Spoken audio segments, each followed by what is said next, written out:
ህይወት ቀሽ ጉብሳ ትካቦ ጸዓዘጋ ሓደ ጉብሳ 1880 ክሳዕ 1971 መበል 13 ናይ መወዳእታን ክፋል ኣብ ዝሓለፈ ክፋላት ብዛዕባ ኣብ ዘመነ ካሒዳ ዝነበረ ኩነታት ታልዒልና ምንባርና ዝዝከር ኮይኑ ብሰንኪ ሕፅረት ማይን ሕማምን ጎልሓይን ኣብቲ ጉብሳ ዝተወልደሉ ዝዓበየሉን ክፍለ ዘመን ህዝቢ ናይቲ ከባቢ ኣደዳ ስደትን ሞትን ኮይኑ ምንባሩ ይዝከር። እዞም ባህርያዊ ሽግራት እዚኣቶም ከይኣኽልዎ ከዓ ብተደጋጋሚ ዘጋጥምዎ ዝነበሩ ተኻታታሊ ወራራት ነብሱ ክከላኸልን ህይወቱ ብሰላም ክመርሕን ኣብ ዘይክእለሉ ደረጃ ወዲቑሉ ዝነበረ ክፍለ ዘመን ምንባሩ ይፍለጥ። ህዝቢ ናይቲ ከባቢ ጉብሳ ዝተወልደሉን ዝዓበየሉን ከባቢ ንኹሉ ሽግራት ብዘለዎ ዓቕሙ ተጸሚሙ ክሓልፎ እኳ ተፈተነ ካብ ኩሉ ዝኸፍአ ግን ኣብ ውሽጡ ዘጋጥምዎ ዝነበሩ ናይ ስልጣን ውድድራት ዘስዓቦ ሕድሕድ ኩናት እዩ። ብፍላይ ከዓ እቲ ኣብ 1860ታት ዘጋጠመ ናይ ክልተ ኣሕዋት ሕድሕድ ኩናት ሳዕቤኑ ኣዝዩ ከቢድ ነይሩ። ኣብ ዝርዝሩ ቅድሚ ምእታውና ግን መጀመርያ ኩነታት ሃገርና ብሓፈሻ ኩነታት ናይቲ ጉብሳ ዝተወልደሉን ዝዓበየሉን ከባቢ ከዓ ብፍላይ ብመንጽር ናይ ግዜ መስመር ወይ ናይ ግዜ ሰንጠረዥ ማለት ታይም ላይን ምስ ናይ ጉብሳ ዕድመ ብምንጽጻር በብዓመቱ እንታይ ኣጋጢሙ ምርኣይ ከድልየና እዩ። ዕድመ ጉብሳ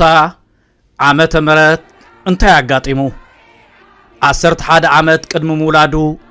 1869 ኢጣልያዊ ጁሰፔ ሳፔቶ ኣብ ደንከል መሬት ዝዓደገሉ 4 ዓመት ቅድሚ ምውላዱ 1876 ሕድሕድ ኩናት ኣብ መንጎ ደጊያት ሃይሉን ራእሲ ወልደን ኪኤልን ዝተኻየደሉ ዝተወለደሉ ዓመት 1880 ርኡይ ምትእትታዊ ስርዓት ኢጣልያ ኣብ ሃገርና ዝጀመረሉ ወዲ 2 ዓመት 1882 ፋሽስታዊ ስርዓት ኢጣልያ ንዓሰብ ኣብ ትሕቲ መግዛእቱ ዘእተወሉ ወዲ 5 ዓመት 1885 ፋሽስታዊ ስርዓት ኢጣልያ ንምጽዋዕ ተቋጻጺሩ መላእ ሃገርና ኣብ ትሕቲ መግዛእቱ ምዃና ዝኣወጀሉ ወዲ 7 ዓመት 1887 መገዲ ባቡር ክስራሕ ዝጀመረሉ ወዲ 8 ዓመት 1888 ጥልያን ንኸረን ዝተቋጻጸረሉ ዓመት 28 ሓምለ 1888 ወዲ 9 ዓመት 1889 ዘመነ ኣካሒዳ 1888 ክሳዕ 1891 ወዲ 10 ዓመት ምስ ኮነ 1890 ኤርትራ ብኣዋጅ ኣብ ትሕቲ መግዛእቲ ኢጣልያ ዝኣተወትሉ ዓመት ማለት 1 ጥሪ 1890 ወዲ 16 ዓመት ምስ ኮነ 1896 ውግዕ ዓድዋ ወዲ 31 ዓመት 1911 ስርዓት ኢጣልያ ንኤርትራውያን ኣብ ውትድርና ኸቲቡ ናብ ኩናት ትርቡሉ ዝሰደሉ ወዲ 34 ዓመት 1914 ቀዳማይ ውግዕ ዓለም ዝጀመረሉ ወዲ 52 ዓመት 1932 መግዛእታዊ ስርዓት ኢጣልያ ንሙስየናውያን ኣብ ኤርትራ ንዓዶም ሰጎገሉ ወዲ 55 ዓመት 1935 ጥልያን ንኻልኣይ ግዜ ዶብ ኤርትራ ሰጊሩ ንኢትዮጵያ ዝወረረሉ ወዲ 61 ዓመት 1941 ጥልያን ተሳዒሩ ኤርትራ ኣብ ትሕቲ ምምሕዳር እንግሊዝ ዝኣተወትሉ ወዲ 69 ዓመት 1949 ኤርትራ ኣብ ትሕቲ ምምሕዳር እንግሊዝ ወዲ 72 ዓመት 1952 ኤርትራ ኣብ ትሕቲ ፌደሬሽን ምስ ኢትዮጵያ ዝተቆረነትሉ ወዲ 81 ዓመት 1961 ብረታዊ ቃልሲ ንነጻነት ዝተጀመረሉ ወዲ 82 ዓመት 1962 ፌደሬሽን ዝፈረሰሉ ወዲ 91 ዓመት 1971 ቃልሲ ኤርትራ ንነጻነት ብዝያዳ ዝደንፍዓሉን ናብ ካልኣይ መድረኽ ዝተሰጋገረሉን ዕላማ ናይዚ ኣብ ላዕሊ ቀሪቡ ዘሎ ናይ ግዜ መስመር ማለት ታይምላይን ናብቲ እዋን ጉብሳ ዝተወልደሉ ቅድሚኡን ብድሕሪኡን ዝነበረ ኩነታት ሃገርና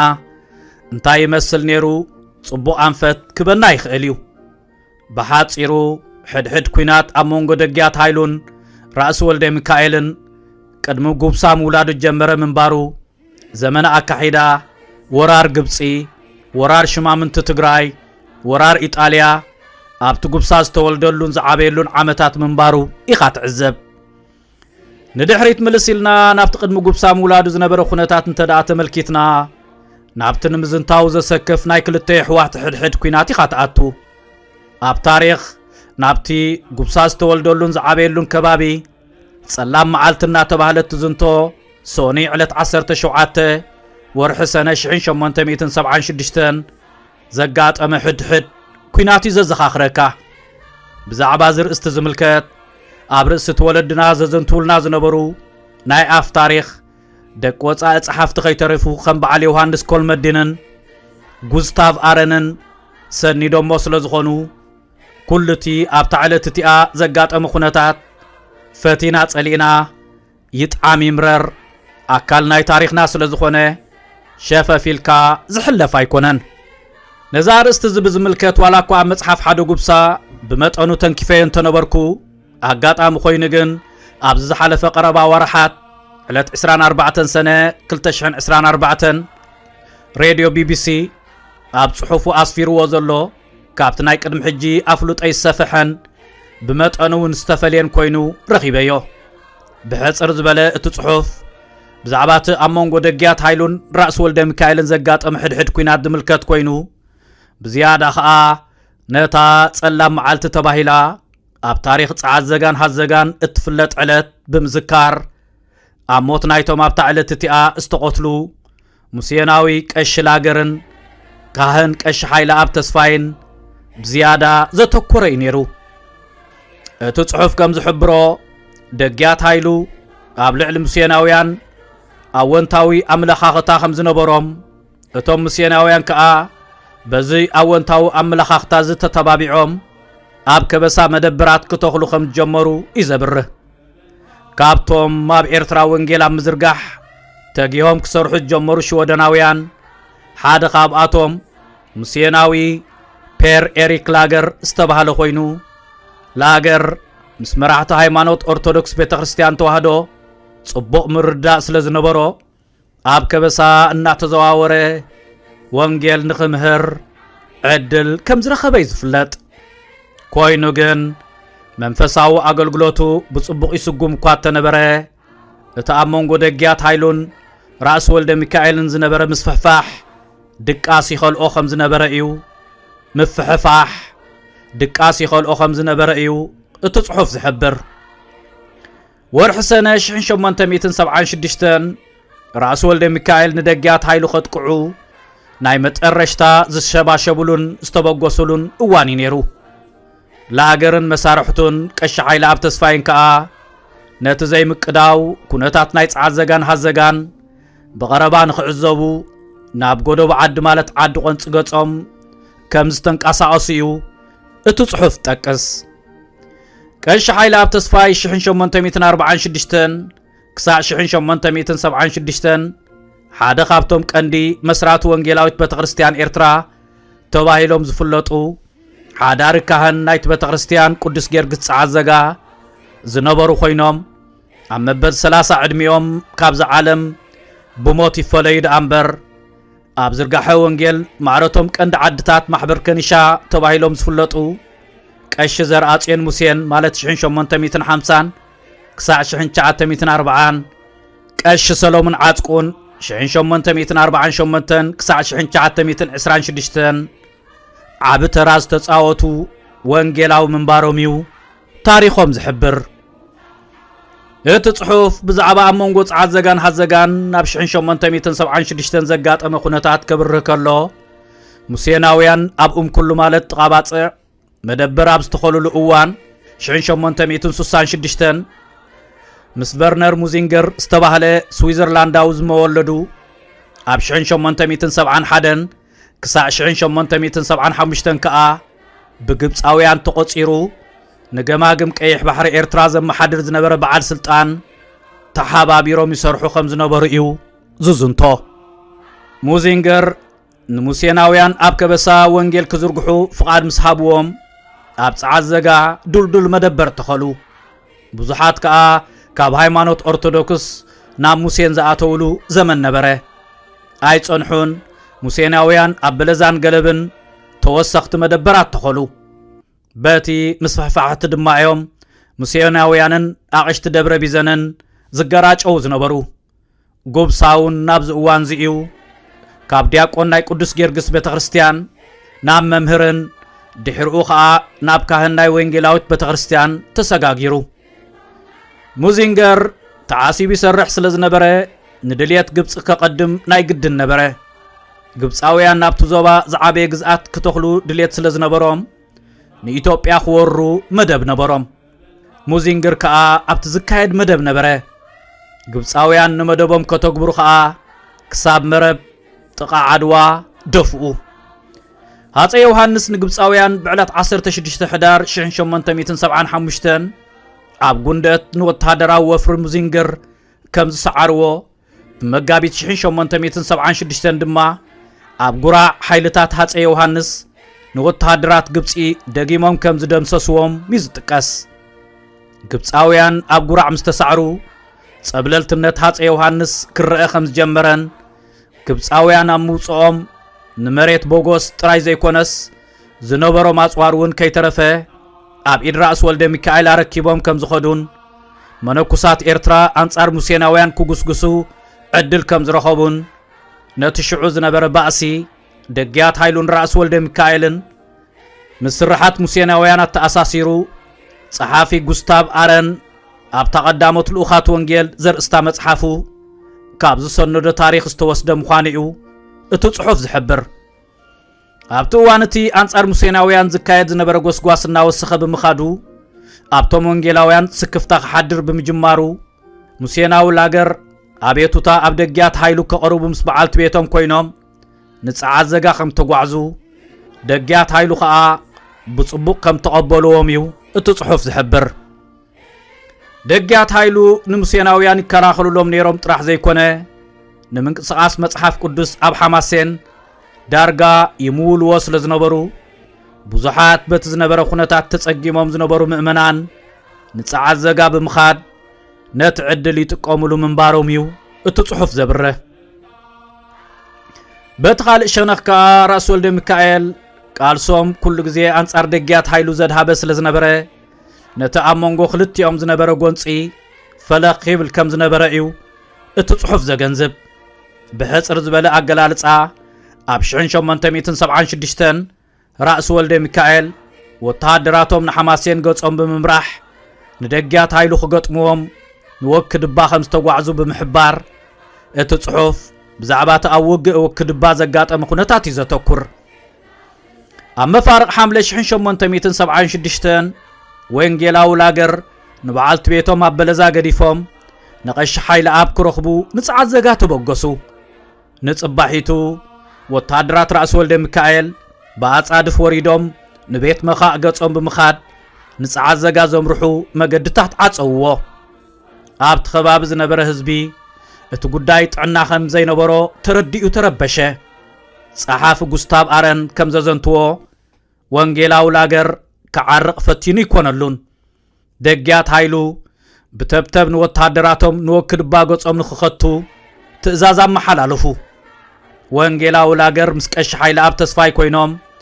ነቲ ዝራጸም ዝነበረ ኩነታት ጸዓት ዘጋን ሃዘጋን ክዕዘቡ ጀመሩ። ወተሃደራት ራእሲ ወልደ ሚካኤል ይደፍኡ ከም ዝነበሩ ተገንዘቡ። ወተሃደራት ደጊያት ሃይሉ ንወተሃደራት ራእሲ ወልደ ሚካኤል ኣይከኣልዎምን። ደጊያት ኃይሉ ብጥይት ተሃሪሞም ወደቁ ኣብቱ ግእ ኸዓ መኮነን ወዶም ንራእሲ ወልደ ሚካኤል ተወጊኡ ሞተ ሽዑ ራእሲ ወልደ ሚካኤል ነዲሮም ሕነን ምፍዳይ ኩሎም ኣወዳት ጸዓት ዘጋ ክቕተሉ ከም ዝኣዘዝዩ እቲ ጽሑፍ ጠቅስ ሓይልታት ናይ ደጊያት ኃይሉ ብብዝሕ ናይ ወልደ ሚካኤል ወታደራት ተዓብሊሎም ተሰዓሩ ብዙሕ ደም ከኣፈሰሰ ማዕረሽሕን 500 ሰባት ሬሳ ኣብ ጎላግል ወዲቁ ተረኸበ በዓል ከንቲባ ዞሙይ በዓል ጸዓት ዘጋ ደብተራ ወልደ ስላሴ ከምኡን ካልኦት ዓበይቲ ዓዲ ተቐቲሎም ዝተረኽቡሉ ህሞት እዩ ዝነበረ ሬሳ ሊቃነ ካህናት ገብረ መድህን እውን ምስኦም ወዲቁ ተረኸበ ሓይልታት ደጊያት ኃይሉ ካብ ጸዓት ዘጋ ክነቕሉ ከለዉ ወንጌላዊ ላገር ምስ ቀሺ ሓይለ ኣብ ኮይኖም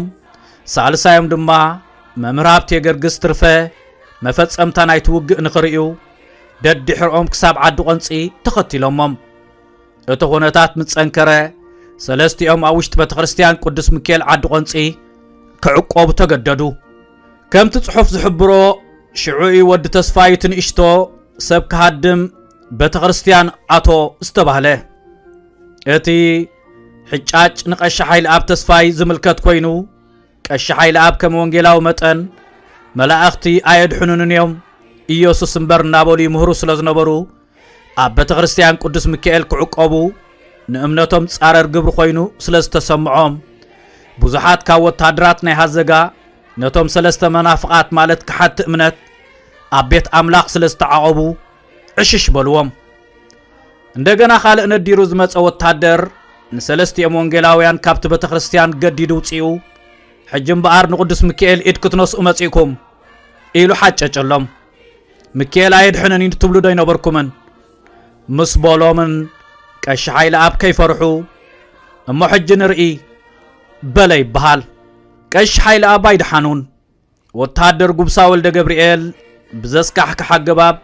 ብሴፉ ንቀሺ ሓይለ ኣብ ቆራረጾም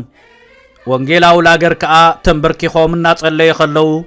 ክሳዶም ቆረጾም መምህር ሃብቴ ገርግስ ትርፈ ግን ብማህረምቲ ጥይት ተሓለፈሎም ወታደር ጉብሳን ጉጅልኦምን ካብቲ ቤት ኣምላኽ ምስ ወፁ ሓብቶም ማድሓንኦም ኩነታት ምስ ሃደአ ኣብ ዓይለት ከይዶም ኣገልግሎት ሕክምና ረኸቡ ነቲ ዛንታ ከዘንቱ ከዓ በቑዑ ይበሃል ራስ ወልደ ሚካኤል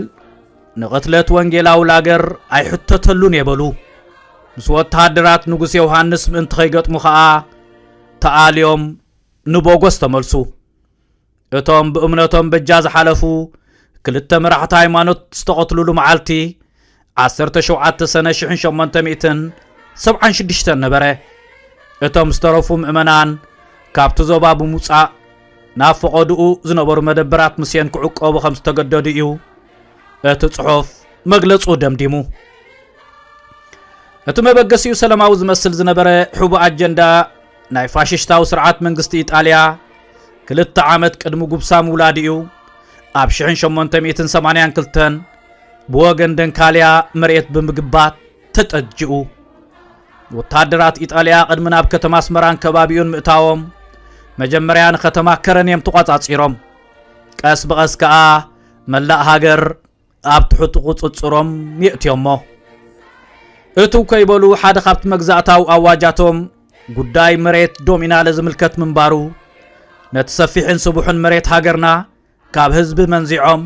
ንደቂ ዓዶም ኢጣልያውያን ኣብ ፈርቲ ክዕድልዎም ከም ዝጀመሩ ኣግራብ ሃገርና ተተቆሪጹ ናብ ፋብሪካታቶም ከም ዘገዓዝዎ ሓደ ካብኡ ፋብሪካ እንዳኽርቢት ከብቲ ሃገርና ናብ ማቻላዮ ተሓሪደን ስገአን ንቀለብ ወታደራቶም ቆርበተን ከዓ ንጫምኦም ይጥቀሙሉ ምንባሮም ይፍለጥ እዚ ዓይነት ፋሽስታዊ ተግባር እዚ ኣብ ሙሉእ ሃገር ዘጋጠመ ኸውን ከሎ ምስ ኣተዓባብያ ጉብሳን ምስቲ ንሱ ዝተወልደሉን ዝዓበየሉን ቦታ ኣዛሚድካ ክረአ ከሎ ጥራሕ እኳ ብዙሕ ዓበይቲ ሃስያታት ታስዒብ እዩ ሰፊሕን ልሙዕን ሸኻ ናይቲ ከባቢ ኣብ ትሕቲ ሙሉእ ቁፅፁር ኣትዩ ንቐለብ ናይ ውግእ ኣፍራሶም ሳዕሪ ናይቲ ከባቢ ተተዓፂዱ ናብ ኣስመራይ ዝግዕዝ ነይሩ ቆልቋል ናይቲ ዓዲ እውን ተተቆሪፁ ንጥቕሚ ፋብሪካ እንዳኽርቢት እዩ ዝውዕል ነይሩ መወዳእቱ ከዓ በሪሱ كبت نايت خبابي بحسر واقا تغزيئن فابريكا ما تشالايو تحاريدن سجأن أبتانيكاتات تعشقو نقلب وتحادراتهم يوم زوعلو نيرم قربة ون نمسرح جاما وتحادراتهم تتقيمملو بزعبازي فاششتاو تكبارزي دكتور ماسيمو زكاريا استباهلو ودوص ازكايدو سفيح مصنعات خمز حبرو ناي اسمرا فابريكا انداسغا نقلب وتحادرات ايطاليا زوعل 24 مليون عشق سغا اسقاطلاتات كتقرب كم استحاتتت اوشت 6 عامتات لعل 12 مليون اسقاطلاتات كم زدالوت نتطلب المملا كبتنا ايرترام اكال سينن كاب يمنن كاب ኢትዮጵያን ከይተረፈ ተወሰኽት ኸብት ኸምጾ ኸምስ ተገደዱ ይዝገልጽ እዚ ዝሕብረና ነገር እንተሃልዩ ኣብቲ እዋንቲ ከብት ሃገርና ክሳብ ምጽናት ደረጃ በጽሐን ከም ዝነበራ እዩ ንምትከአን ክሳብ ክንዳይ ነዊሕ ዓመታት ከም ዝወሰደ ንምግማቱ ዘጸግም አይመስለንን ካብዚ ፋብሪካ እዚ ህዝብና ዝረኸበ ረብሓ ወላ ሓንቲ ዘይምንባሩ ኣዝዩ ዝሕዝን እዩ እዚ ኣብ እዋን ጉብሳስ ተወልደሉን ዝዓበየሉን ዓመታት ዘጋጥም ዝነበረ መግዛእታው ግፍዕታት ኮይኑ ብሓፈሻ ኣገላልጻ ባዕዳውያን ገዛእቲ ኣብ ልዕሊ ህዝብና ዘውረድዎ ግፍዕታት ኣዝዩ ከቢድ ነይሩ ብሰንኩ ሰዓበ خساراتاتን ንዑን ምምካት ዝተኻየደ ቃልስታትን ዝፈሰሰ ደምን ውን ቀሊል ኣይነበረን ኣብ ከባቢ እቲ ጉብሳስ ተወልደሉን ዝዓበየሉን ቦታታት ጥራሕ እኳ አንጻር መግዛእቲ ስርዓት ኢጣልያ ካብ ዝተኻየደ መኸተ ናይ ደጊያት ኣበራን ብጾትን መኸተ ኸይጠቐስካ ዝሕለፍ ኣይኮነን ደጊያት ኣበራ ወዶም ደጊያት ኃይሉ ተወልደ መድህን ኣባጋላ በዓል ጻዕ ዘጋዮም ደጊያት ኃይሉ ተወልደ መድህን ሓደ ካብቶም ቀዳሞት ዓበይቲ ገዛእቲ ሃገርና ከም ዝነበሩ እዩ ታሪኽ ዝሕብረና ቅድሚ ናብ ታሪኽ ናይ ወዶም ኣበራ መኸተ አንጻር ስርዓት ኢጣልያ ምስጋርና ኣባሓጉ ደጊያት ኃይሉ ተወልደ መድህን ውን ባዕሎም ቅድሚኡ ነቶም ኣብ ዝተፈላለዩ እዋናት ሃገርና ክወሩ ዝመጹ ዝነበሩ ባዕዳውያን ኃይልታት ማለት ቱርካውያንን ግብጻውያንን ኣዝዩ ተሪር ዝኾነ መጠንቀቕታታት ደመሓልልፍዎ ዝነበሩ ምርኣይ ኣገዳሲ እዩ ሓደ ካብኡ ብሕጽር ዝበለ ንምጥቃስ ዝከኣል እዛ ሃገርና እዚኣ ዋናታት ኣለናያ ኣይትተናኺዩና ተመለሱ እንተ ኣበኹም ግና ከነዕግሰኩም ዘኽእል ኃይል ኣለና زي مريتكم كام مدلاي تقطبو اي نقطبن تبلكم غنا بزصعب غدات نحناين حتتن زبلي نيرو دغيات هايلو تولد مدهين حقاو طبقان مرح هاجرن كوينومي قالو خمز نبرو دراسي اسحاق يوسف ابتا تاريخ دغيات هايلو اباغالا اتبل مصحافهم بغبو سنيدوم بزلو مرأي كال صحافه هايلو بخرون ابتا بخلتشحن 13 عامه مرز زحتما مصحافو نزي اب تحت زلو قطم عملكيتو زغربو صحف من بابي كال انت نقلن سمين اب قدمو صنحو منمن قربوت زخدانهم كم حامين قديدو خبصعم كم تمن ازوم قطمتات زياتهم كابتوم يوحنس كولمدين زمزغوبم كيتحات مسترفو صحفات مخونوميو هايلو بخره زطقس سرعات منግስት ኢጣልያ ነቶም ዝቃወሙ ወሰባት በብሓደ ከአስሮም ጀመሩ ደጊያት ኣበራ ምስ ብጾቶም ብረት ሒዞም ሸፊቶም ክሕዝዎም ደድሕሮም ስወፈሩ ኣበራን ብጾቱን ናብ መሬት ደቂ ሸሓይ ዓንሰባ ኣድብዮም ጸኒሖም ኩናት ገጠሙሎም ተወኽስ ምስኮነ መራሒኦም ኢጣልያዊ ካፒታኖ በቲኒ ኣፈረሱ ከሎ ተቐቲሉ እቶም ዝተረፉ ወታደራት ኢጣልያ ገለን ዝሞቱ ገለን ዝቆሰሉ ኮይኖም ፋሕብትን ኣትይዎም ሃዲሞም እዚ ታሪኽ እዚ ወለድና ዘዘንትዎ ዝነበሩ ናይ ኣፍ ታሪኽ ደኣይኹን እምበር ኣብ ዝተፈላለዩ ጽሑፋት ተሰኒዱ ዘሎ ታሪኽ ምዃኑ ክፍለጥ ይግባእ ንኣብነት ጸሓፊ ዘምህረት ዮሐንስ ኣብታ ኢጣልያዊ መግዛእቲ ኣብ ኤርትራ ትብል መጽሓፉ ልክዕ ብኸምዚ ኣብ ላዕሊ ዘሎ ገይሩ እዩ ገሊጽዎ ጋዜጠኛ ተስፋየ ገብረኣብ ውን ኣብ ታይኒሮነ በማህደር ትብል መጽሐፍ ኣብ 2017 ዘሕተማ ብዛዕባ መኸተ ደጊያት ኣበራ ዝምልከት በኣምሓርኛ ዘቕረበ ጽሑፍ ምንባብ ይከኣል መምህር ፊደል መኮንን ውን ብጊድኡ ኤርትራዊ እምቢታ ጸረ ብድዕታት ገዛእቲ ብዝብል ኣርእስቲ ንደጊያት ኣበራ ጠቒሱ ዘቕረበ ጽሑፍ ምምልካት ይከኣል ካልኦት ብዙሓት ናይ ኢንተርነት ጸሓፍቲ ውን بزعبا زرقستي أبستفالالية دحر قصات مالت ويب سايتات صحفو أخل مرداتا سلزلو زخوانا قدوسان باب فتشيخ رخبون كمببون يخيليو أبرا شفي تخبها الكلو قبسا ود 10 عامت تمهاراي بيت غرستيان قدس جرجس عزقاي نيرو فاششتاو سرعات منغستي إيطاليا بناي أبرا مشفاتن بناي قبطان بيتن موتن ناسابيبو أبلع لهزب نايت خباب زورودو قفعي سبت إبكاس لزي ودا أبس عزقات زقات أما خونتات راح إنا خنا تكر كامتي ولدنا زحبرو حادن قوه مدرخي وقحي بزموت وزي تباهلو واتهادرات إيطاليا نتا قبساس تولدلان زعابيلان عدو سعزقا خبيبو ما سبان تريتان كابغزان خيوطو ملو رفدي داقينو مموعلو نايزق عند مخنيات كا نابرا تبلعوان تستيوان زلخم نسخاتكم يخم كابزلو بإيد حسكم تزيركيبكمنا سابكم النبرتكم كنك قاصلوكمينا زبل كسي نيرو كاناتن عبيت عدن ناب قدمتهم حلفتهم تابوت تسكيمهم عبركم وديقهم كل منوام تخدو صمام اذن سلازهابوهم اتهزبي نفسون طريتن موصن مأتون سينو ملء رفدي ابغزو تعاصيو ازغيو خبلو عليه اتم وتادرات نتعد بكل شنخا كام مدرس قرات حسكا بوغنا واليع ماي حروس دومبا قرات عقب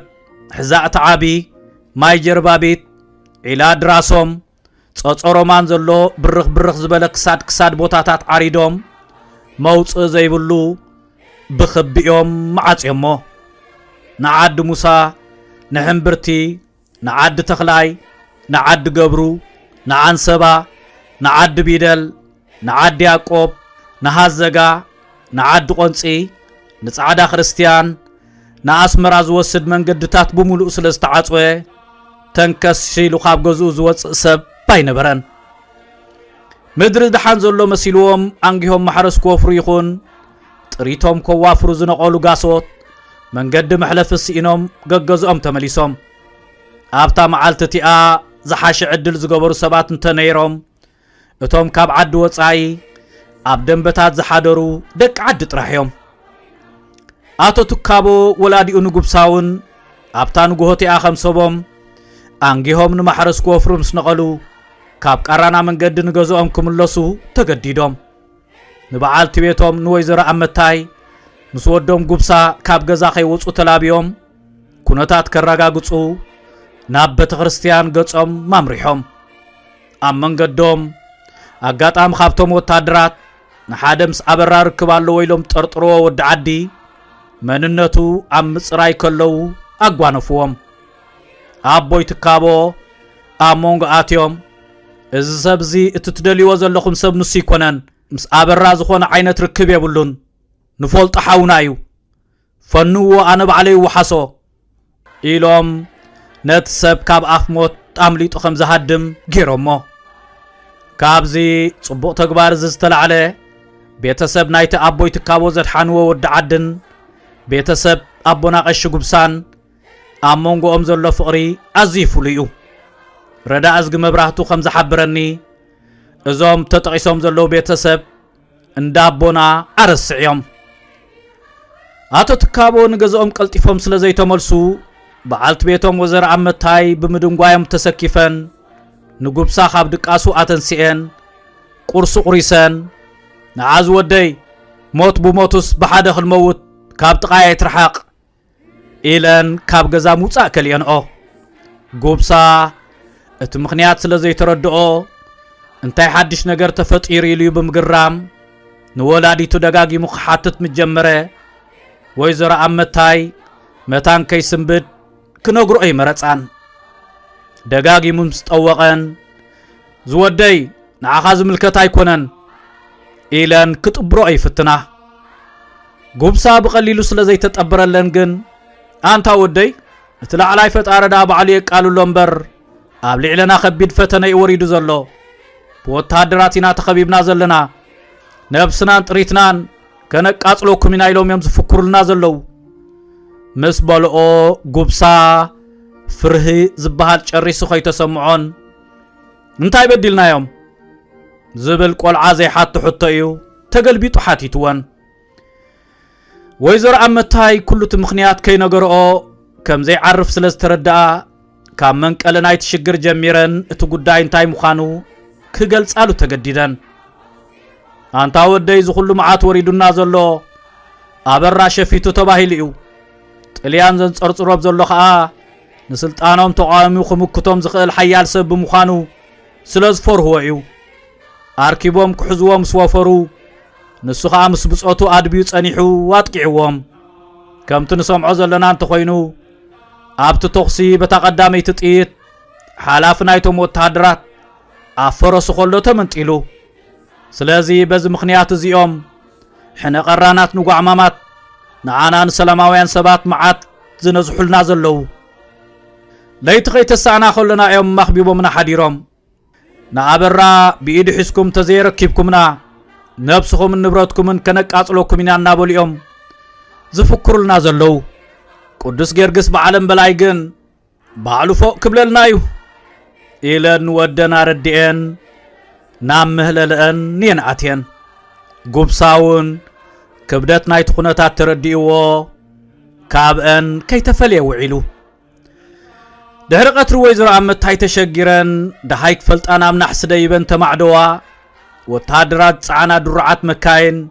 سرقيا أمريحن ناس مراقصن كخداير يا باتي أمعدي انزر آيو ملوء بملوء أي تأمامنان دهارجن بخل شنخات نايت عدي أنا استعلل نابلا نقدام كوز أمس رأيا نسنون كم سبن علل كبلا جميران بدي حرقو دهاي بعال بيتن كوقامتا نقدام توصا دول بيت خريستيان تدويلو كل حزبنا افتعابو قول مالت قول عداقا تباهيلو تصواع قصخو حزب مسرعايا برقص شرشهم كيدوم النايم بمبال كم سبن نقوب صاحيزن تتصنبيرون اتي بيمان تسقام تحقواسو خقلتن نعملاخو كمسجنن تأكب حزب تعزقا قصري بيت خريستيان تصبيبو اتو قول كي ترفا مليئو حزب لعل استقلت تاريخ ولا كان عف تاريخ انت مسألة لبما تولدنا جن التاريخ متان كيرسع كم زلو نابنا نابدقهم أما حلالي فملنا أبا حقونا قش قبساتو قابو خاا حدا أبنت نايز ولدي ازياتهم يم كم تي بتدقاقام زغلتكو عباي قوالهم كبرت ولادي تيدهب قبسا نخولت ولادي عززن تولا تاريخ ريق وصر عبيلا كم زلو نابانا نابدقا كتم حلال فلنا بمبقعايو از تاريخ زي كساب حج نبار خوينو زوزن تزلو صبوق عدل كوينوون بزحات ناي تاريخ صحافتي بستفالالي ملكع سنيدوم بمهلاوم ازيو حقاز خويني رخيبيو ابز حلف عسر تخل تخفال قريبو زلو تاريخ ابونا قش قبسات كابو مبزحتو مس منفساو اغلغلوتهم استاساسر طرح سلازنبره استرفه تاريخ هيوتهم دارغا كي تتنكفي تسغيرو خبالي كال ناي زقن مخنيات كا وخول سند بزي مهلاون اتزركابون باغو اب صحف بزي مسفارونيو بتخوينو بتجن يحمق يصبق بوغناي عقمي زفقدو خغبرالو نخاب زبل حبو نقيله نز تاريخ زي كدالو تبغيسه انوخا ابز درجه زبصيحو بصحف طراي زيكونه بدمص خي ترفه ناب كلهم سمعتي كبصح كيلو نزي ام مغبار استحبابر نسبات مسغانا يبصحيوم ام دمدمتا كم تبتداغاغا مستغلصه تاريخ ابا حقونا قش قبسا بزو صحف زطراي كدمدم سلازيكونه اب قصالي ملو بيتسب ساتفو سفيح صحف كدالو يخلي زبل امنت علني اب كند بتغرينيا طراح زقربون متانا وصا زعبيو دقنا خردو بانجليزيا كدالو من يوتيو يقن يلي صحافي جرماي بوخره بوسطن امريكا